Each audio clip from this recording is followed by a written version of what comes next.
नमस्कार। इस कार्यक्रम में उपस्थित विभिन्न राज्यों के राज्यपाल श्री, अलग अलग राज्यों में मौजूद मुख्यमंत्री साथी, केंद्रीय मंत्रिमंडल के मेरे सदस्य, राज्यों के मंत्री, सांसदगण, विधायकगण, अन्य जनप्रतिनिधि और मेरे परिवारजनों,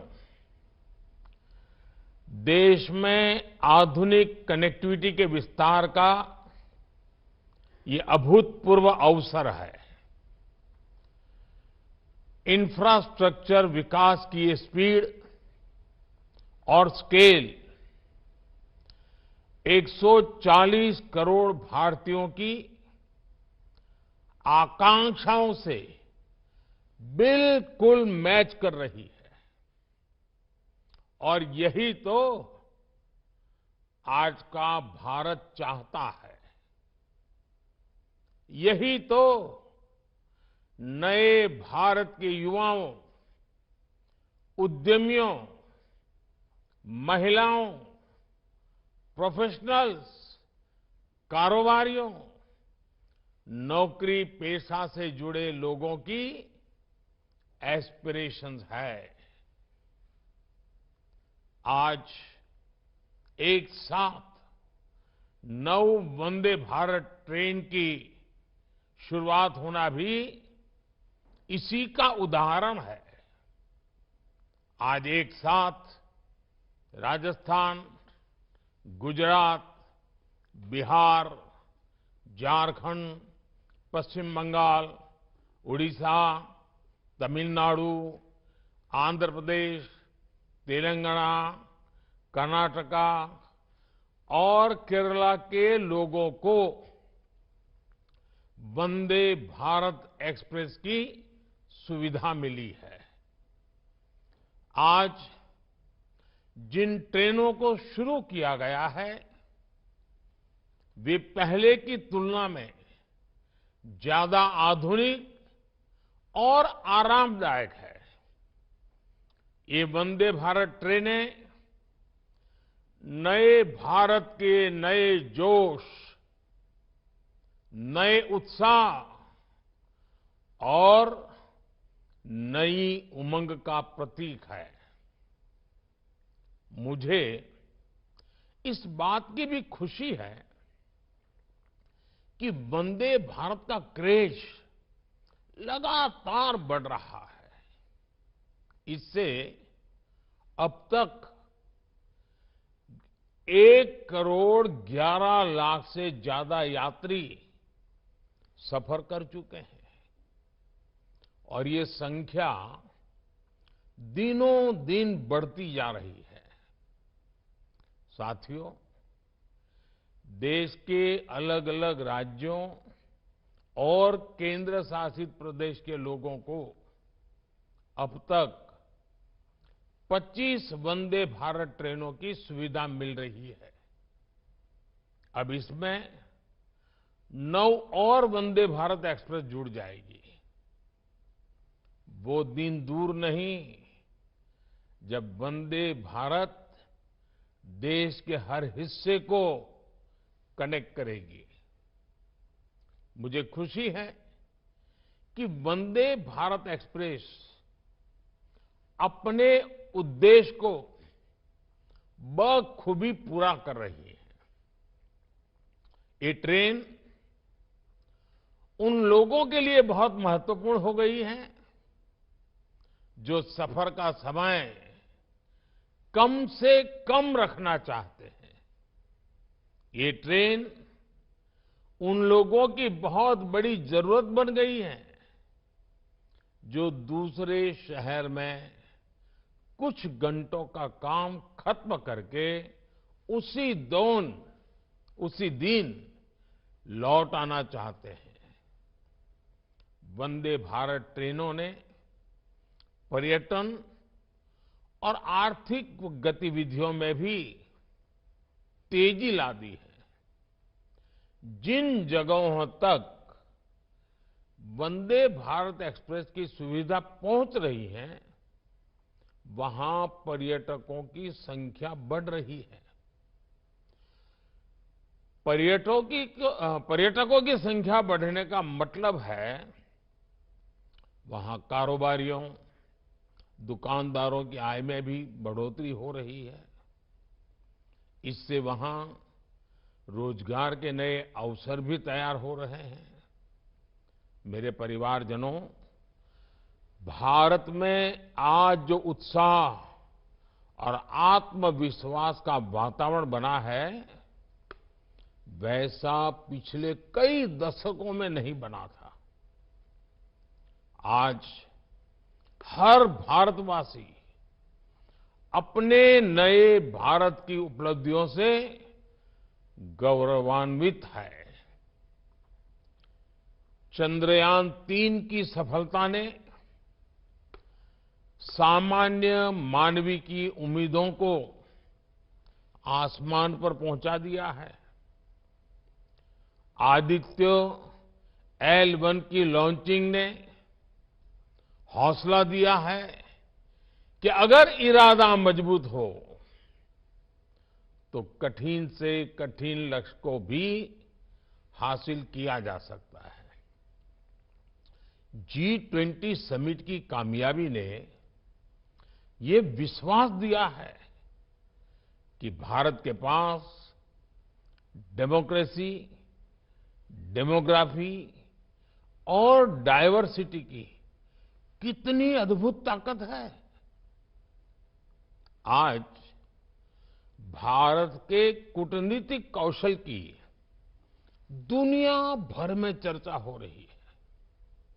हम हमारे विमेन लेड डेवलपमेंट के विजन को दुनिया ने सराहा है। अपने इस विजन पर आगे बढ़ते हुए सरकार ने संसद में नारी शक्ति वंदन अधिनियम पेश किया था। नारी शक्ति वंदन अधिनियम के आने के बाद हर सेक्टर में महिलाओं के योगदान और उनकी बढ़ती भूमिका की चर्चा हो रही है। आज कई रेलवे स्टेशनों का संचालन भी पूरी तरह से महिला कर्मचारियों द्वारा किया जा रहा है। मैं ऐसे प्रयासों के लिए रेलवे की सराहना करता हूं। देश की सभी महिलाओं को नारी शक्ति वंदन अधिनियम के लिए फिर से बधाई देता हूं। साथियों, आत्मविश्वास से भरे इस माहौल के बीच अमृतकाल का भारत अपनी वर्तमान और भविष्य की जरूरतों पर एक साथ काम कर रहा है। इंफ्रास्ट्रक्चर की प्लानिंग से लेकर एग्जीक्यूशन तक में हर स्टेक होल्डर में तालमेल रहे, इसके लिए पीएम गति शक्ति नेशनल मास्टर प्लान बनाया गया है। देश में ट्रांसपोर्टेशन का खर्च कम हो, हमारे एक्सपोर्ट्स की लागत कम से कम हो, इसके लिए नई लॉजिस्टिक पॉलिसी लागू की गई है। देश में ट्रांसपोर्ट का एक माध्यम दूसरे को सपोर्ट करे, इसके लिए मल्टी मॉडल कनेक्टिविटी पर जोर दिया जा रहा है। इन सारे प्रयासों का बड़ा लक्ष्य यही है कि भारत के नागरिक के लिए ईज ऑफ ट्रैवल बढ़े, उसका कीमती समय बचे। ये वंदे भारत ट्रेनें इसी भावना का एक प्रतिबिंब है। साथियों, भारतीय रेलवे देश के गरीब और मिडिल क्लास की सबसे भरोसेमंद सहयात्री है। हमारे यहां एक दिन में जितने लोग ट्रेन में सफर करते हैं उतनी तो कई देशों की आबादी भी नहीं है। ये दुर्भाग्य रहा कि पहले भारतीय रेलवे को आधुनिक बनाने पर उतना ध्यान दिया ही नहीं गया। लेकिन अब हमारी सरकार भारतीय रेलवे के कायाकल्प में जुटी है। सरकार ने रेल बजट में अभूतपूर्व बढ़ोतरी की है। 2014 में रेलवे का जितना बजट था, इस साल उससे 8 गुना ज्यादा बजट दिया गया है। रेल लाइनों का दोहरीकरण हो, बिजलीकरण हो, नई ट्रेनों को चलाना हो,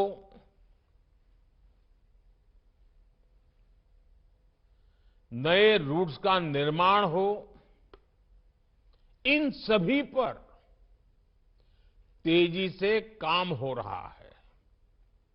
साथियों, भारतीय रेल में यात्रियों के लिए अगर ट्रेन चलता फिरता घर होती है तो हमारे रेलवे स्टेशन भी उनके अस्थायी घर जैसे ही होते हैं।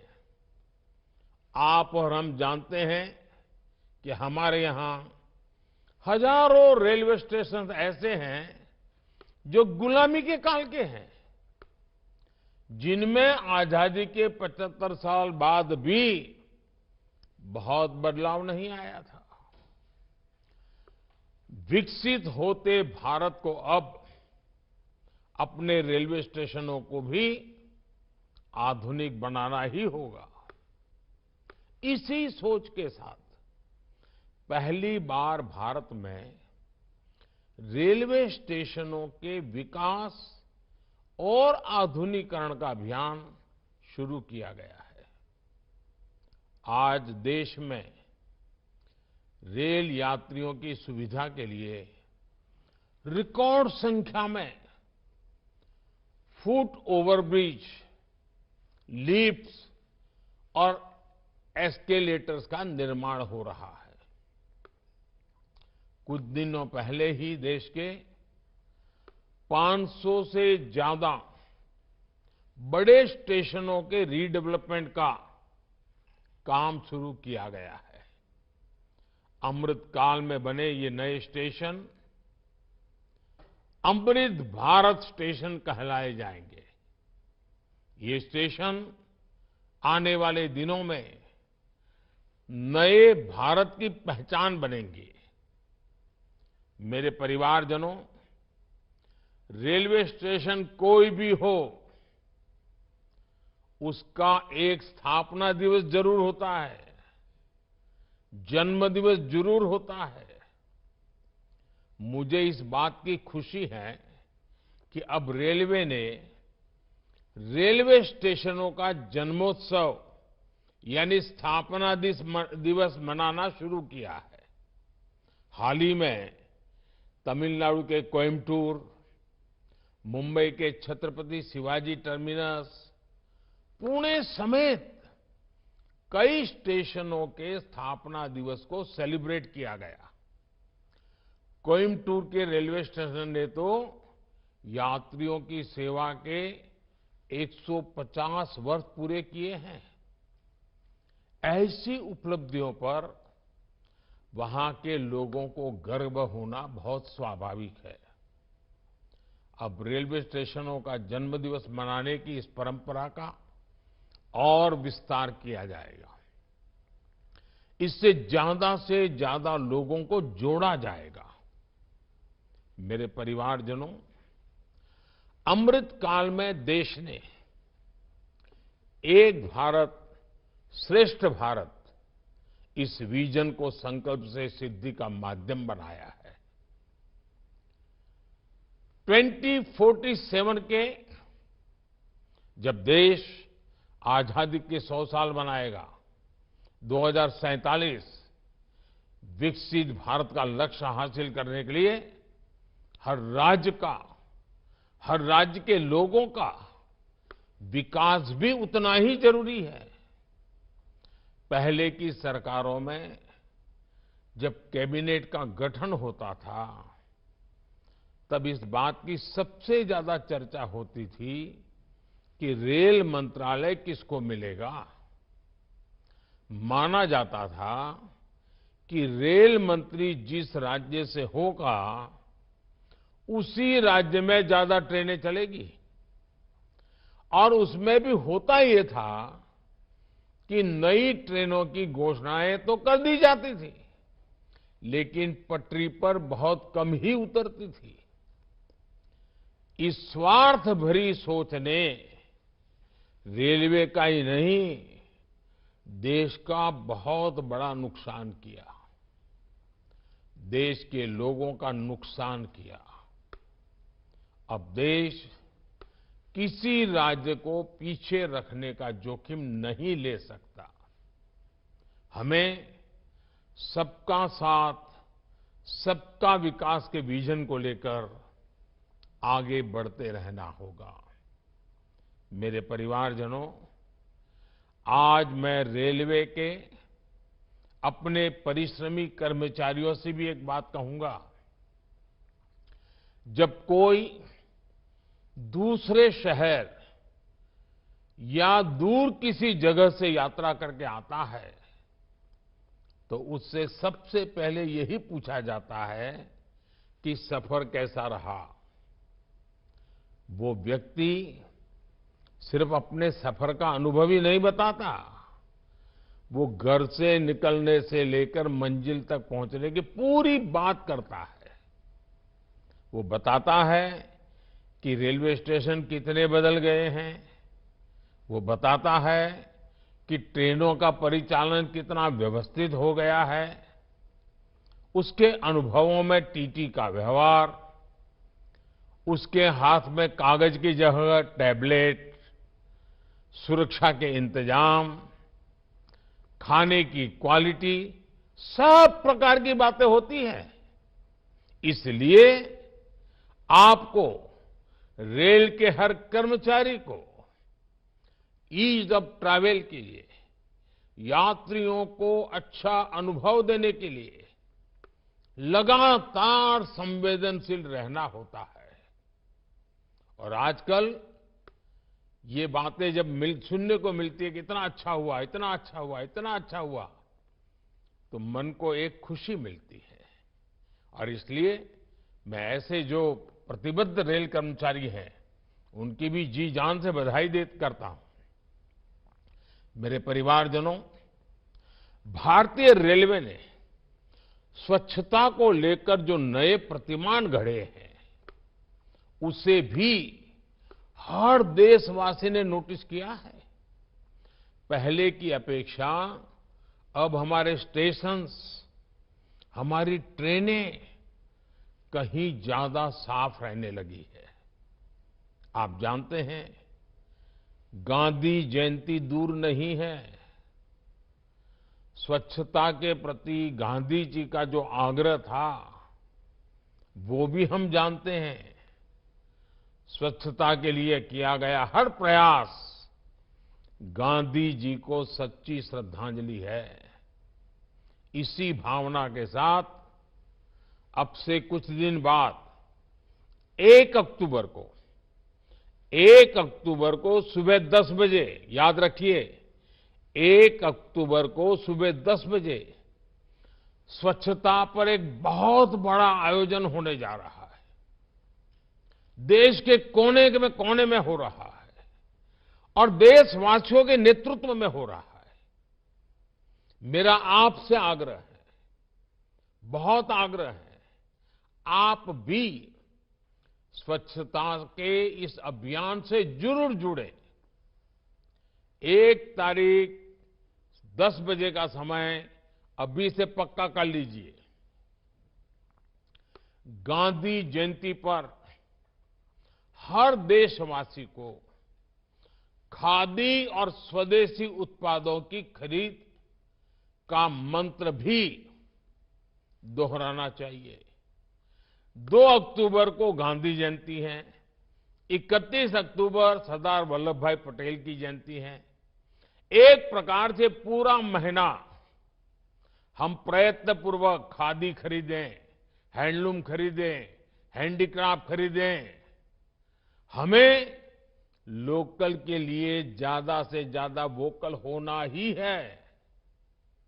साथियों, मुझे विश्वास है कि भारतीय रेल और समाज में हर स्तर पर हो रहा बदलाव विकसित भारत की और एक महत्वपूर्ण कदम साबित होगा।